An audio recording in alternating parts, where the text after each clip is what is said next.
Hey everyone, so this is an impromptu video. I guess it's a bit of a rant or kind of reaching out to ask for your opinion on something. And it's also to cover a topic. So I'll just mention too that if you're new here, I offer one on one supportive coaching. I have a 15-minute free consultation, 30-minute calls, 60-minute calls, and I have them at lower rates than other places you might find online. I also offer 4-session packages for those who want to meet more regularly at a further reduced rate. I will put the link to my online booking calendar in the description of this video, as well as a link to my website if you want to check out more about my story. And if you have a single question to ask, I'll leave my email address. So this video is about, first of all, I was going to make sort of a more formal video about this topic, but now that something else has come up, I'm just going to integrate it into this. So I had a lot of conversations with people last week about how no one understands. And that really is an understatement, or almost no one understands, I should say.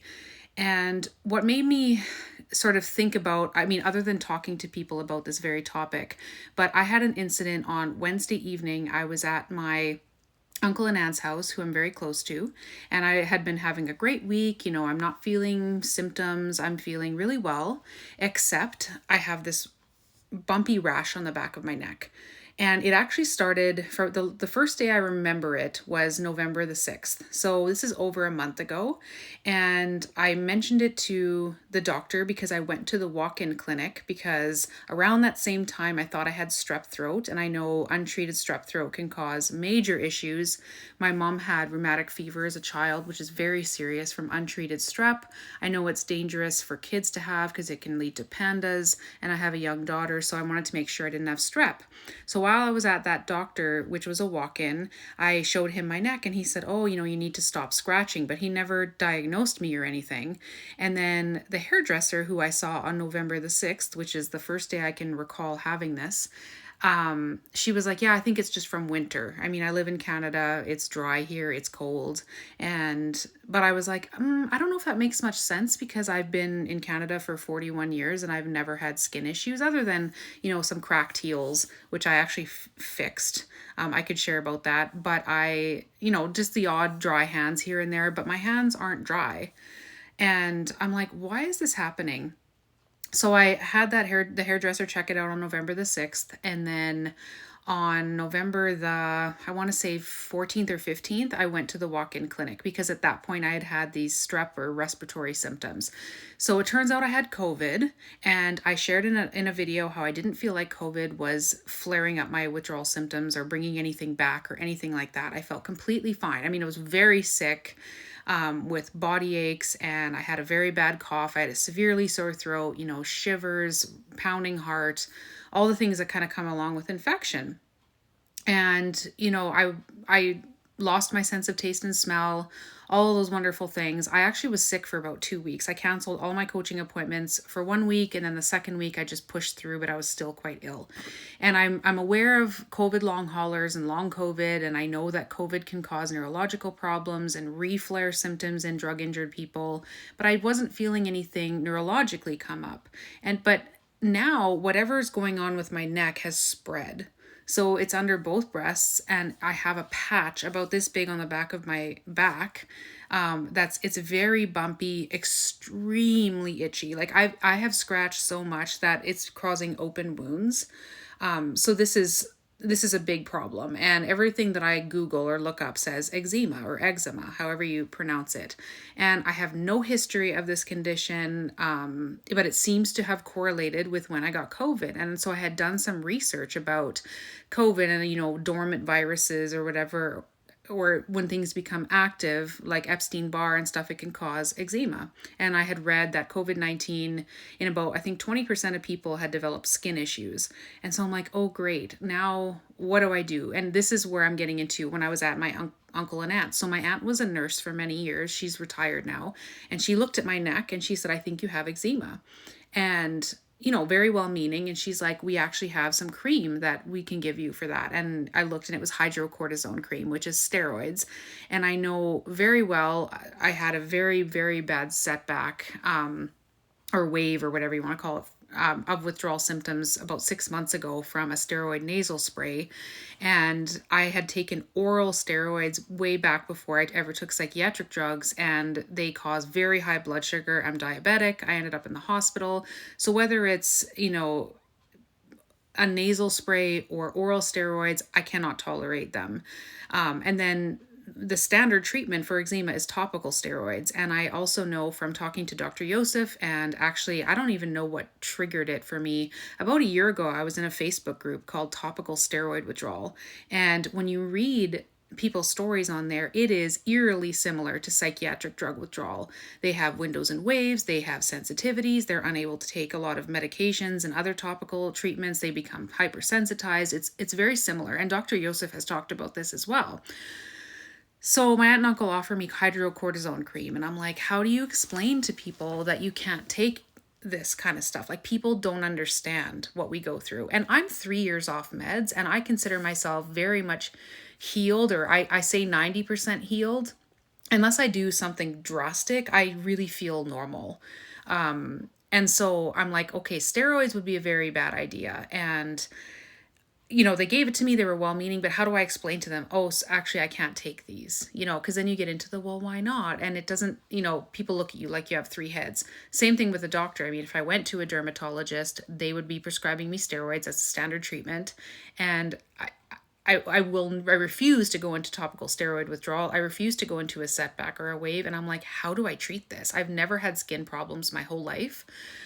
Same with my grandma. Like, if I have any type of, like, I was making dinner one evening at her house, and I accidentally cut the tip of my finger when I was chopping vegetables, and right away she's like, let's put salve on it, let's put ointment on. And now she knows, like, she'll say, well, I don't even know why I offer this to you, you're not going to take it. And she doesn't really understand, even though she understands my drug harm and my withdrawal and psychiatric drugs, but she doesn't understand the subsequent sensitivity. She does not get it. And I don't expect her to understand. But again, this is where we have so many issues. We can't really communicate this to our doctors. We can't communicate this to our family members. We just kind of live in silence. And so I guess I'm ranting, and I just, do any of you have recommendations? Like, I've been researching like crazy natural remedies for this. I've looked in some of the drug injured groups very briefly, but I actually found an eczema coach on Instagram who really seems to know what she's talking about. So I'm thinking about consulting with her. I am using rendered beef tallow. So, one of the reasons why is because it's natural, and also it was one of the things that helped me cure my very deeply cracked heels. So that's something that I've been putting on. I think it is helping a little bit, but I know that eczema can be very systemic. They say it's not actually a skin condition, it's a gut issue, and so on. Another thing that keeps coming up in eczema treatment and symptoms and causes is liver problems. And again, this ties me back to so many of the other videos I've made. I really do believe that our issue, or one of our issues, is not only the changes in neurotransmitter levels, receptor downregulation, however you want to call it, basically a chemical imbalance that we've gotten from the drugs. I think a secondary problem, other than second fear and the trauma aspect, is detox issues, because I've talked to several severe cases who healed by opening up detox pathways, by doing cleanses, by getting rid of, toxic breast implants, metal fillings, those kind of things. And when I really switched my life to non-toxic, I really did feel like my symptoms got dramatically better. I did move out of a moldy house, and I switched a lot of, or if not all of, my personal care products, my cleaning products, to non-toxic, and it did help. So I don't know exactly what's going on now, if COVID flared something up. I also have autoimmunity. I have the autoimmune diabetes, and I have celiac disease. So I have type 1 diabetes, which only 5% of diabetics are. It's autoimmune, and so I think there's an autoimmune flare I don't know. It's very complex. And so I guess I'm wanting to rant about how nobody understands, or almost nobody understands, and how distressing it can be even further down the line to go through something that is probably not directly related to psych drugs, or maybe it is, but not being able to get standard medical treatment. Obviously, I have a very strong mistrust or distrust in doctors. I'm very, very sad because my absolutely incredible doctor that I would go to about this, who saved my life when I had akathisia, movement disorder, put me on disability, believed me, validated me, he refuses to give me any psych meds if I ever asked for them, which I wouldn't for $1,000,000, but if I ever did, he would be like, absolutely not. I really believe that he's an angel, and he's moving away in 2 weeks, and I'm devastated. I don't know who's going to take over my care. So that's adding stress. And I just want to say that I feel you. If you're someone who's tapering in acute withdrawal, if you're in post-acute, if you're protracted, and you have these issues, specifically benzo injured people, if you've developed sensitivities, I mean, they can range from mild to severe. It's so difficult when you have an ailment, a health problem, that you don't know how to treat. So for me, I've had issues come up in my withdrawal. I've had sinus infections, I've had yeast infections, I've had different things that needed, quote, treatment, but I've been able to sort of figure out how to navigate that naturally. And I feel a little bit like an expert almost when it comes to, obviously I caught COVID, but I'm talking just like a standard viral or even bacterial or early bacterial sinus infection. I've figured out kind of how to do that non-medicated. I've figured out how to fix, when I get some stomach issues, which I don't have very often, I figured out how to kind of take care of that naturally, and yeast infections, kind of womanly problems. But this is new to me. I'm very new to skin issues. So I'm a little bit stressed out, I'm not going to lie. And again, I wanted to validate how you feel, where you can't really express to people what you're going through on so many different levels.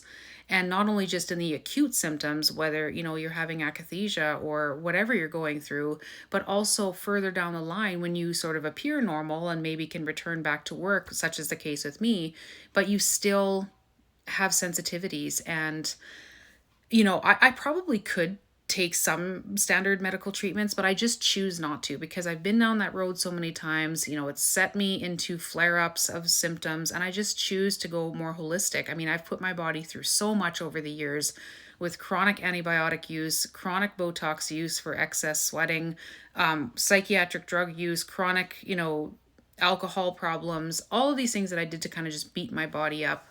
I'm trying really to do the opposite now, especially now that I'm feeling healed from the acute and sort of post-acute withdrawal symptoms. So this is really taken a toll on my sleep lately. The itching has become just so severe. I could not sleep last night. I was icing, the back of my neck and these areas that are having issues, and it did help, but it's a temporary treatment. And so I'm trying to figure out now what's going on with me. Does this tie back to the liver? Because I do feel like we have toxicity issues in this community. And I know that that's sometimes, frowned upon. It can be triggering for people to hear. I'm not putting specific labels on it. I'm not calling it this, that, or the other disease or condition. I'm just saying that overall we have a toxic body. Like, I really believe that. And I've had so many kind of indications that my liver is sluggish. And I've shared about this in videos about my HELP syndrome during pregnancy, which is a liver problem. I drank excessively on meds, which I'm sure did some type of damage to my liver. Now this eczema is potentially related to the liver. A lot of things that go back to the liver, and just the inability to detox. And I'm wondering now if that's what's happening now, or if it's just an extended immune response from my autoimmunity or from COVID, long COVID. I don't know what's going on. But if you have any feedback for me, I would love to hear it. I've just been ferociously researching, trying to get relief. So yeah, you're not alone if you feel this way and you're really struggling with feeling that isolation of nothing can ever go wrong again in my life because I'm unable to take meds. I do believe that further on the sensitivities do fade. I've seen that in a lot of stories and even my own. Like there were, I used to have issues with artificial sweeteners and caffeine. I've shared this again many times. I mean, I used to avoid nail polish. I barely shampooed my hair. I avoided everything. And now, I can use perfume and deodorant and I can tolerate caffeine now, and because I'm diabetic, I try not to have white sugar, so then I will use an alternative. I like to use, monk fruit and more natural sources, but sometimes, I do have an artificially sweetened drink, and it doesn't bother me anymore. I know overall health, they're not the best choices, but this is, it's something that I do on occasion when I want a treat or whatever. So I don't know. That's kind of where I'm at. So I just wanted to share that. And I do think that, again, over time and an even further amount of time, since the sensitivities I used to have in a lot of these areas have gotten better, I do think that other sensitivities get better as well, even though I'm still going to choose to live as naturally as possible, even many years off. It's just a personal choice. But I think that I would be able to tolerate some things, probably now even, but I'm unwilling to try, especially steroids. Like I know they're just so harsh and they can have a severe withdrawal, even topically. So yeah, that's my rant for the day. I hope you all are doing okay. And, I just want to thank you for your support and for connecting with me. I feel like the clients that I have, there's some that I see on a very regular basis, and there's some that I see sort of intermittently or as needed, and everybody's just so wonderful. I feel like this really, really connects us as human beings, and it's a very powerful and emotional experience with a lot of people sharing their story. I mean, I tear up sometimes when people are sharing with me because it takes me back to where I once was and how far I've come. And even looking up this eczema coach and seeing how much she knows and the fact that she was able to heal herself naturally. She does consultations, and right away I'm like, I need to book with her, I need to speak with her.